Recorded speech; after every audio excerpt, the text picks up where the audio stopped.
Final score 73-64, Coach. And I think what's tough for the second straight ball game, we played well to a point, and then we hit a little scoring drought. We went up 44-42. They went on a little run, and we never really recovered.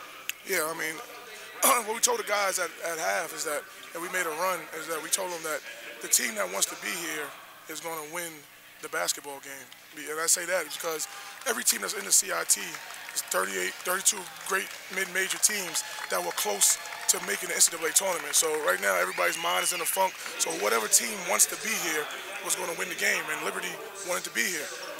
Coach, we talk about turnovers this season a lot, and they really hurt us tonight. 25 points off of our 18 turnovers didn't help either. No, that didn't help either at all. You know, I think we had 10 in the first half, I believe. You know, that's been a problem with us all year. The problem is we're getting live ball turnovers, and also we're getting careless turnovers, like just footwork turnovers, something that we work on pretty much every day in practice. So, you know, like I said, our energy was low in the first half. We started to play like we were supposed to play. In the second half, we made it a 2-point game. We actually should have went ahead on the time when the ref, you know, was in the way a little bit. That should have been a 1-point lead going for us, and that might have changed the energy even more. But we picked up our energy. But the thing is, when you come back and against a good team, you know, you hit that wall eventually. So that's why we always preached about not getting in holes against good teams. And today we got in a hole against a good team, obviously, if they're here. And you talk about the two-headed monster of Ryan Kemwright and Lavelle Cabell. They ended up 18 of 26 for the night. They shot a combined 10 of 18 from 3. Yeah, you know, we knew Liberty was a great shooting basketball club. That's really their strength, honestly. And some bad rotations, which dribble penetration hurt us a little bit, and dribble penetration is something that hasn't been hurt us that much, but dribble penetration to kick out threes and things like that got open. We contested some threes, some we didn't, so, you know, we had to do a better job on that with those guys. Coach, we look at the season and we look at it, everything as a whole now. Made it to the championship game in the MEAC tournament again for the 6th straight year. We're in a postseason tournament. Talk a little bit about where this team is going to go from here, because it seems like we're on pace to go in the right direction.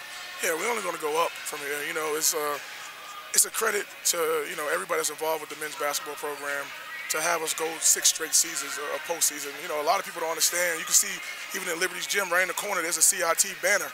You know, this means something. This is not just like a tournament that you just play in just for the heck of it. This means something here.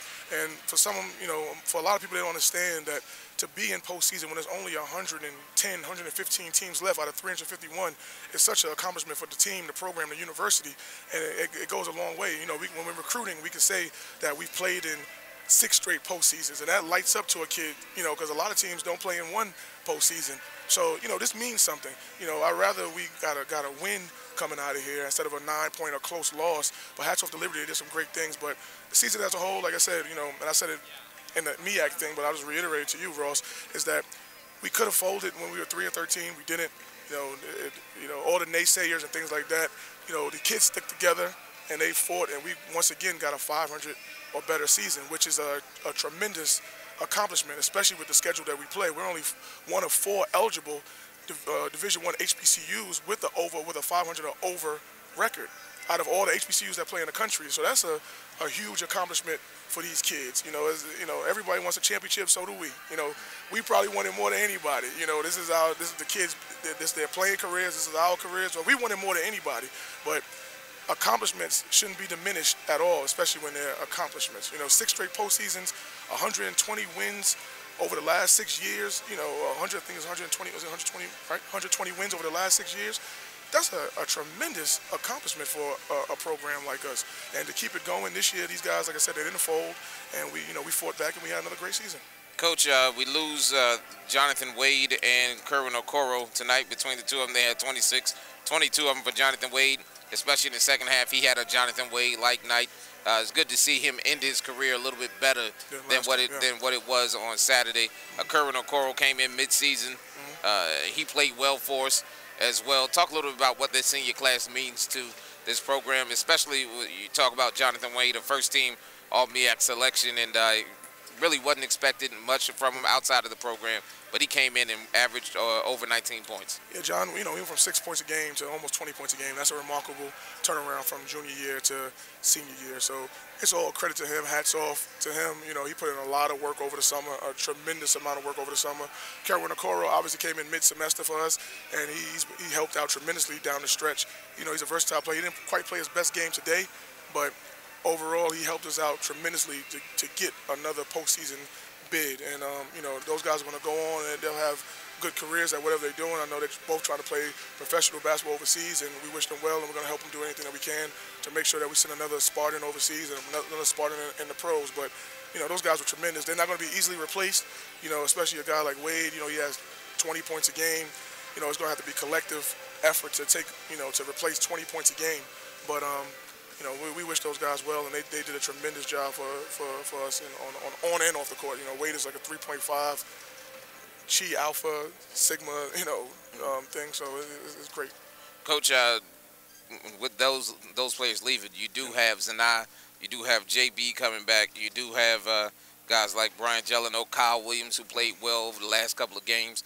So the cupboard's not bare. How do you build these guys' confidence up? Because they've been to the championship game, and then they've again been to the postseason, so they know what it's like. How do you get them ready for the next season's grind? Just hopefully that taste of semi-success will bode well for us next year.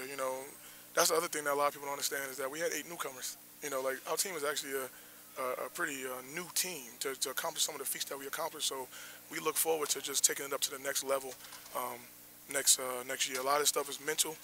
To really understand what this means, to understand what it means to play in postseason, to understand what it means to play in a championship game of a conference tournament. So a lot of this stuff was just mental build-up for us to hopefully, we can combine that with our physical makeup, which, should get better with these guys, just a year better for everybody. We've got a couple good recruits coming in.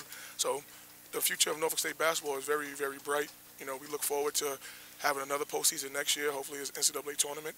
We look forward to having another over 500 season. We look forward to our 20th Division I conference over 500 season. So we look forward to carrying on some foundation that's been laid down and just take it to the next level with these guys.